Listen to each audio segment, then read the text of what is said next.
Hello dear students, welcome to science analysis channel. Students, आज की इस वीडियो में हम क्लास 10th बायोलॉजी के 15 महत्वपूर्ण बहुविकल्पी क्वेश्चनों को डिस्कस करने वाले हैं आज की इस क्लास में। इसलिए स्टूडेंट्स, आज की ये क्लास आप लोगों के लिए बहुत ही ज़्यादा इंपॉर्टेंट है। आज की इस वीडियो में हम केवल 15 जीव विज्ञान के बायोलॉजी के क्वेश्चन डिस्कस करेंगे, केवल 15 क्वेश्चन। और ये 15 क्वेश्चन इतने ज़्यादा इंपॉर्टेंट हैं कि आपके बोर्ड एग्जाम में बार बार पूछे जाते हैं। इसलिए ये क्वेश्चन 2022 बोर्ड एग्जाम के लिए बहुत ही इंपॉर्टेंट क्वेश्चन बन जाएंगे। ठीक है, आज के 15 क्वेश्चन आपको उठा लेने हैं, क्योंकि ये 15 क्वेश्चन बहुत बहुत बहुत इंपॉर्टेंट क्वेश्चन है। 15 महत्वपूर्ण बहुविकल्पी क्वेश्चन को आज की इस वीडियो में डिस्कस करेंगे। तो चलिए डियर स्टूडेंट, आज की इस वीडियो को हम शुरू करते हैं पहले क्वेश्चन से। तो पहला क्वेश्चन हमारा दे रखा है कि डीएनए कहाँ पाया जाता है। बहुत शानदार क्वेश्चन है और बहुत ही इंपॉर्टेंट क्वेश्चन है। लिखा हुआ है कि डीएनए कहाँ पर पाया जाता है। डीएनए का फुल फॉर्म आप लोग जानते होंगे, डीऑक्सीराइबो न्यूक्लिक अम्ल, आप लोग जानते होंगे। ठीक है, लिखा हुआ है कि डीएनए कहाँ पर पाया जाता है। चूंकि हमें पता है कि डीएनए कहाँ पर पाया जाता है, फिर भी यहाँ पर ऑप्शन दे रखे होंगे। पूछा जाएगा कि केंद्रक में पाया जाता है, कोशिका द्रव्य में पाया जाता है, या फिर केंद्रक द्रव्य में पाया जाता है, या फिर केंद्रक में पाया जाता है। तो कहाँ पर पाया जाता है आपका डीएनए? तो आपका जो डीएनए है स्टूडेंट्स, वो पाया जाता है केंद्रक में। ठीक है, पहला क्वेश्चन आपको हो गया। ठीक है, तो चलिए सेकंड क्वेश्चन देखते हैं। सेकंड क्वेश्चन की ओर आगे बढ़ते हैं हम लोग। सेकंड क्वेश्चन हमारा लिखा हुआ है कि पादपों में जाइलम उत्तरदायी है। आप थोड़ा जाइलम को समझ लेते हैं कि जाइलम क्या है। जाइलम आपका एक प्रकार का ऊर्जा है। ये ऊर्जा किस में पाई जाती है? पेड़ पौधों में पाई जाती है। और जाइलम ऊर्जा क्या है? ये ऊर्जा से हम किसी भी जल को पेड़ों तक पहुंचाते हैं। ठीक है, तो पादपों में जाइलम उत्तरदायी किसके लिए होगा? जल के वहन के लिए, भोजन के वहन के लिए, या फिर ऑक्सीजन के लिए, या फिर उत्सर्जित पदार्थों के वहन हेतु। तो जो पादप में जल होगा वो आपके जल के वहन हेतु होगा। ठीक है, तो इस प्रकार से हमारा ये तीसरा ऑप्शन हो जाएगा। पादपों में जाइलम उत्तरदायी है जल के वहन के लिए। ठीक है, तीसरा क्वेश्चन देखते हैं। चलिए तीसरे को क्वेश्चन देखते हैं। लिखा हुआ है हमारा कि निम्न में से कौन सा एक मानव मादा जनन तंत्र का भाग नहीं है। यानी कि निम्न में से कौन सा एक मानव, यानी कि मानव में मादा जनन तंत्र का भाग नहीं है। क्या अंडाशय मादा जनन भाग नहीं है, गर्भाशय, शुक्रवाहिकाएं, या फिर डिंबवाहिनी? ठीक है, डिंबवाहिनी। तो मैं बता दूं कि ना आपका अंडाशय है ना आपका गर्भाशय है। आपका जो सही उत्तर है वो है शुक्रवाहिकाएं। क्या है? शुक्रवाहिकाएं। इस प्रकार से हमारा ये तीसरा ऑप्शन सही हो जाएगा कि निम्न में से कौन सा एक मानव में, यानी मानव में मादा जनन तंत्र का भाग नहीं है। अंडाशय भी आपका मादा जनन तंत्र का भाग है, गर्भाशय भी है और डिंबवाहिनी भी है। केवल शुक्रवाहिकाएं जो है वो नहीं है। इस प्रकार से हमारा ये ऑप्शन सही हो जाएगा। ठीक है, चौथा ऑप्शन पर आप लोग टिक मार लीजिएगा। चौथा क्वेश्चन देखते हैं हमारा। ठीक है, लिखा हुआ है कि जीवाश्म ऊर्जा का स्रोत है। जीवाश्म किस ऊर्जा का स्रोत है? जल विद्युत का, पवन ऊर्जा का, पेट्रोलियम का, या सौर ऊर्जा का? तो जल्दी से कमेंट करके बताइए किस ऊर्जा का स्रोत है आपका जीवाश्म। तो मैं बता दूं, जो आपका जीवाश्म है ना तो जल विद्युत का है, ना ही पवन ऊर्जा का है, ना ही सौर ऊर्जा का है। तो किसका है? पेट्रोलियम का, राइट आंसर। तो इस प्रकार से हमने 4 क्वेश्चन डिस्कस कर लिए हैं। तो चलिए स्टूडेंट्स, अब 5वां क्वेश्चन देखते हैं। और ये 4 क्वेश्चन आप लोग जल्दी से अपनी कॉपी पर स्क्रीनशॉट ले लो, क्योंकि ये बहुत ही इंपॉर्टेंट क्वेश्चन है आज की डेट में। ठीक है, आज की डेट में इतने इंपॉर्टेंट क्वेश्चन लेकर आया हूँ, तो जल्दी से इसका स्क्रीनशॉट ले लो। पहला क्वेश्चन स्क्रीनशॉट ले लो, सेकंड क्वेश्चन का स्क्रीनशॉट ले लो, तीसरे क्वेश्चन का स्क्रीनशॉट ले लो, चौथे क्वेश्चन का स्क्रीनशॉट ले लो। ठीक है, तो चलिए हम लोग 5वां क्वेश्चन डिस्कस करते हैं मेरे प्यारे विद्यार्थियों। जी स्टूडेंट्स, हम 6 क्वेश्चन देखते हैं। हमारा 6 क्वेश्चन लिखा हुआ है कि हीमोग्लोबिन महत्वपूर्ण भूमिका निभाता है। यानी कि कहा गया है इस क्वेश्चन में, जो हमारा हीमोग्लोबिन होता है, जो हमारे हीमोग्लोबिन में, जो रक्त में जो हीमोग्लोबिन पाया जाता है, वह किस चीज के लिए, किसमें महत्वपूर्ण भूमिका निभाता है ना, ये पूछा गया इस क्वेश्चन में। क्या हमारा हीमोग्लोबिन उत्सर्जन में महत्वपूर्ण भूमिका निभाता है, श्वसन में महत्वपूर्ण भूमिका निभाता है, पाचन में महत्वपूर्ण भूमिका निभाता है, या फिर वृद्धि में महत्वपूर्ण भूमिका निभाता है आपका हीमोग्लोबिन? ठीक है, बात यहाँ हीमोग्लोबिन की हो रही है। ठीक है, कि जो हीमोग्लोबिन है वो किस चीज़ में अपनी महत्वपूर्ण भूमिका निभाता है। तो आपको ये क्वेश्चन पता होना चाहिए कि जो हीमोग्लोबिन होता है स्टूडेंट्स, वो हमारा श्वसन की क्रिया में महत्वपूर्ण भूमिका निभाता है। अब ये किस प्रकार से निभाता है? जैसे कि आप लोग जानते हो, जो हीमोग्लोबिन के द्वारा ही हमारे जो रक्त होता है वो क्या होता है? साफ होता है। अब श्वसन के द्वारा जैसे हीमोग्लोबिन जाता है अंदर, तो उसमें ये रक्त को और ऑक्सीजन को अंदर कर देता है, और आपकी जो कार्बन डाइऑक्साइड होती है उसको बाहर कर देता है। तो जो आपका हीमोग्लोबिन में श्वसन, यानी कि श्वसन की क्रिया में आपका हीमोग्लोबिन बहुत ही महत्वपूर्ण भूमिका निभाता है। ठीक है, ये क्वेश्चन हमारा 6 नंबर का क्वेश्चन हो गया। 7 क्वेश्चन दिया गया है मेरे प्यारे स्टूडेंट्स। दिया गया है कि प्रकाश संश्लेषण की क्रिया में ऑक्सीजन गैस निकलती है। यानी कि जो प्रकाश संश्लेषण की क्रिया होती है उसमें जो ऑक्सीजन गैस होती है वो कहाँ से निकलती है। देखो, ये क्वेश्चन समझने की कोशिश करना कि जो प्रकाश संश्लेषण क्रिया में होती है ऑक्सीजन कहाँ से निकलती है। कहाँ से निकलती है? क्या आपकी कार्बन डाइऑक्साइड से निकलती है? क्या जल से निकलती है? वायु से निकलती है? पर्णरहित से निकलती है? अब समझना, वायु के साथ तो बिल्कुल भी नहीं निकलेगी। क्यों नहीं निकलेगी? क्योंकि वायु तो में तो उपस्थित होती है ना कार्बन डाइऑक्साइड और ऑक्सीजन, तो ये तो गलत हो गया। पर्णहरित के विघटन से, ये तो कोई मतलब ही नहीं बनता है। पर्णहरित के विघटन से गलत। जल के साथ निकलती है? बिल्कुल गलत। जल के साथ तो आपकी कार्बन डाइऑक्साइड जाती है ना, जाती है, निकलती नहीं है। तो जो निकलती है वो किसके साथ निकलेगी? आपकी ऑक्सीजन, कार्बन डाइऑक्साइड के साथ। ठीक है, कार्बन डाइऑक्साइड के साथ। यानी कि प्रकाश संश्लेषण की क्रिया में ऑक्सीजन गैस निकलती किसके साथ? कार्बन डाइऑक्साइड के साथ। ये क्वेश्चन हमारा हो गया 7वां कि प्रकाश संश्लेषण की क्रिया में ऑक्सीजन गैस निकलती किसके साथ? कार्बन डाइऑक्साइड के साथ। ठीक है, 7 क्वेश्चन हो गया।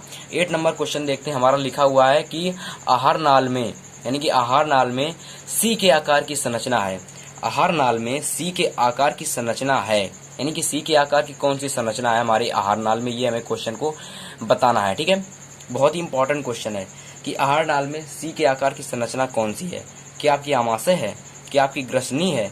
क्या आपकी ग्रहणी है? क्या आपकी क्रम रूप परिशोषिका है? कौन सी है जो सी आकार की संरचना है? तो याद रखना, जो आपकी सी आकार की संरचना होती है, इस प्रकार की जो संरचना होती है वो हमेशा आपकी ग्रहणी होगी। कौन सी? ग्रहणी। तो इस प्रकार से हमारा 8वां क्वेश्चन भी हो गया मेरे प्रिय स्टूडेंट्स। ठीक है, तो चलिए 9वां क्वेश्चन देखते हैं हम। 9वां क्वेश्चन हमारा बहुत ही प्यारा क्वेश्चन है, बहुत ही इंपॉर्टेंट क्वेश्चन है, प्यारा नहीं। लिखा हुआ है कि निम्नलिखित में प्यूरिन क्षारक है। निम्नलिखित में प्यूरिन क्षारक है, तो कौन कौन सा प्यूरिन क्षारक है? क्या आपकी ग्वानिन है? क्या आपकी थाइमीन है? क्या आपका साइटोसिन है? क्या आपका इनमें से कोई नहीं? या फिर ना तो ग्वानिन है, ना तो थाइमीन है, ना तो साइटोसिन है, ना ही इनमें से कोई नहीं मतलब। तो जो हमारा निम्नलिखित में प्यूरिन क्षारक है वो हमारा थाइमीन नहीं है, गलत है। थाइमीन नहीं हो सकता है तो आपका साइटोसिन यानी कि सॉरी ग्वानिन है आपका, यानी कि प्यूरिन क्षारक। तो इस प्रकार से हमारा जो आंसर हो गया वो फर्स्ट ऑफ, यानी कि पहले को टिक कर लीजिए कि निम्नलिखित में प्यूरिन क्षारक हमारा ग्वानिन है। चलिए 10वां क्वेश्चन देखते हैं हम। 10वां क्वेश्चन नंबर क्लास यानी कि क्वेश्चन नंबर 10 देखते हैं। हमारा लिखा हुआ है कि मनुष्य के शुक्राणु में ऑटोसोम की संख्या होती है। मनुष्य के शुक्राणु में ऑटोसोम की संख्या होती है। मोस्ट इंपॉर्टेंट क्वेश्चन, ठीक है, मोस्ट इंपॉर्टेंट क्वेश्चन है आपका। VVIMP क्वेश्चन समझ सकते हो, VVIMP मोस्ट इंपॉर्टेंट क्वेश्चन है। तो मनुष्य के शुक्राणु में ऑटोसोम की संख्या कितनी होती है? 44, यानी कि 42 बिल्कुल गलत हो गया, 22 भी गलत हो गया, 44 आपका राइट आंसर होगा। ठीक है, मनुष्य के ऑटोसोम की संख्या होती 44। और अगर बात की जाए कि कितने जोड़ी होता है तो 22 जोड़ी होता है। समझ में आया? अगर पूछ जाए कि मनुष्य के शुक्राणु में ऑटोसोम की संख्या कितनी जोड़ी होती है तो 22 जोड़ी। चलिए डियर स्टूडेंट्स 11 क्वेश्चन हम देखते हैं। 11 क्वेश्चन हमारा लिखा हुआ है कि केंद्रक का निर्माण होता है, यानी कि जो केंद्रक का निर्माण कहाँ से होता है, इस क्वेश्चन में हमको बताना है कि लिखा हुआ कि केंद्रक का निर्माण कहाँ से होता है। सिंपल सा आंसर है इसका क्वेश्चन, आपको इसका आंसर आपको पता होना चाहिए। ठीक है, कि केंद्रक का निर्माण कहाँ से होता है? डीएनए से। बिल्कुल गलत, डीएनए से नहीं होता निर्माण। तो केंद्रक का निर्माण डीएनए से नहीं होता है, गलत आंसर। प्रोटीन में होता है, डीएनए में होता है, यानी सॉरी क्वेश्चन था कि केंद्रक का निर्माण होता है यानी कहाँ पर होता है? डीएनए में नहीं होता है, प्रोटीन में भी नहीं होता है, आरएनए में भी नहीं होता है। डीएनए आरएनए में तो बिल्कुल भी नहीं हो सकता है, बिल्कुल भी गलत। ये दो आपके गलत हो गया एकदम। प्रोटीन में हो सकता है, नहीं भी हो सकता है। तो इसका जो अब इन दोनों में से हमें कोई सही आंसर बताना है। ठीक है, प्रोटीन में और न्यूक्लियो प्रोटीन में, समझ रहे हो ना? प्रोटीन में होता है कि न्यूक्लियो प्रोटीन में होता है? तो बच्चा समझना, जो प्रोटीन में होता है ये आपका प्रोटीन जो होता है न्यूक्लियो प्रोटीन में होता है। समझ रहे हो ना? इसका निर्माण कहाँ पर होगा? न्यूक्लियो प्रोटीन में। ठीक है, इस प्रकार से हमारा चौथा आंसर हो गया। ठीक है, कि केंद्रक का निर्माण होता है न्यूक्लियो प्रोटीन में। समझ रहे हो ना? तो चौथा क्वेश्चन हमारा यानी कि 11वें का चौथा आंसर आप लोग टिक मार दीजिए कि केंद्रक का निर्माण न्यूक्लियो प्रोटीन में होता है, ना कि प्रोटीन में। अब आपको यहाँ पर दिक्कत हो सकती है कि प्रोटीन में होता है, लेकिन इसका सही आंसर क्या होता है? न्यूक्लियो प्रोटीन में होता है केंद्रक का निर्माण। 11 क्वेश्चन हो गया, तो चलिए 12 क्वेश्चन डिस्कस करते हैं। चलिए 12वां क्वेश्चन देखते हैं। लिखा है कि लैमार्कवाद का मुख्य आधार क्या है, यानी कि लैमार्कवाद का मुख्य आधार क्या है। आधार से तात्पर्य जो लैमार्कवाद है वो किस चीज से प्रदर्शित कर सकते हैं, वो किस चीज पर आधारित है, उसका क्या आधार है, वो किस चीज पर आधारित है। ठीक है, समझ रहे हो ना? किस चीज पर आधारित है। अब जैसे कि कोई भी ABCD है, जैसे कि आपकी A to Z है, तो किस पर आधारित है? आपकी इंग्लिश पर। ठीक है, तो लैमार्कवाद का मुख्य आधार क्या है, किस पर आधारित है? कि आपका जीवन संघर्ष से आधारित है, प्राकृतिक वर्ण से आधारित है, योग्यतम की उत्तरजीविता पर आधारित है, या फिर उपार्जित लक्षणों की वंशागति पर आधारित है। तो लैमार्कवाद का जो मुख्य आधार है आपका जो हो जाएगा आंसर इसका उपार्जित लक्षणों की वंशागति। ठीक है, आपका 4 नंबर टिक मार लीजिए कि लैमार्कवाद का मुख्य आधार क्या है? उपार्जित लक्षणों की वंशागति। लैमार्कवाद का मुख्य आधार क्या है? उपार्जित लक्षणों की वंशागति। इस प्रकार से हमारा 12वां क्वेश्चन हो गया। तो चलिए 13वां क्वेश्चन डिस्कस करते हैं। लिखा हुआ है कि हरित क्रांति के जनक हैं, यानी कि हरित क्रांति के जनक किसे कहा जाता है? अब इस क्वेश्चन को आप लोग बहुत ही अच्छी तरीके से समझना। हरित क्रांति के जनक किसे कहा जाता है? आपको ना तो वाटसन को कहा जाता है, ना तो डार्विन को कहा जाता है। ये तो गलत है, एकदम गलत। ठीक है, एकदम गलत हो गया हमारे। अब बात हो जाती है कि बोरलॉग और स्वामीनाथन में से किसका आंसर सही होगा, कि हरित क्रांति की जनक कौन है, यानी कि हरित क्रांति की किसने खोज की है? तो इसका सही आंसर आपका हो जाएगा बोरलॉग। क्या हो जाएगा? बोरलॉग। इस प्रकार से हमारा 13वां क्वेश्चन हो गया कि हरित क्रांति के जनक कौन है? बोरलॉग। हरित क्रांति के जनक कौन है? बोरलॉग। तो 14वां क्वेश्चन डिस्कस करते हैं हमारे प्यारे स्टूडेंट्स। लिखा हुआ है 14 क्वेश्चन, जीन शब्द का प्रयोग सर्वप्रथम किसने किया? यानी कि जीन शब्द जो था उसको सबसे पहले किसने यूज किया, उसका सबसे पहले प्रयोग किसने किया? सर्वप्रथम की बात कर रहे हैं, सबसे पहले। तो मेंडल ने किया, लेकिन उन्होंने बाद में किया। तो जब मेंडल ने बाद में किया तो इसका समझना, जो मेंडल इसके जो मुख्य जिन्होंने पूरी गाथा जीन के ऊपर रखी है, तो जब वे नहीं कर सकते तो इसके बाद आपके बचे हुए 3, तो पहला मेंडल गलत हो गया क्योंकि इन्होंने बाद में की थी, सबसे पहले किसी ने की थी। अब आपको इन तीनों में बताना है कि सबसे पहले किस में की थी। क्या आपकी जॉनसन ने की थी, क्या आपकी वीजमान ने की थी, क्या आपकी एवेरी ने की थी? तो किसने की थी? तो मैं बता दूं मेरे प्यारे स्टूडेंट्स, जो आपकी जीन शब्द का प्रयोग था सबसे पहले जोहानसन ने किया था। किसने किया था? जोहानसन ने।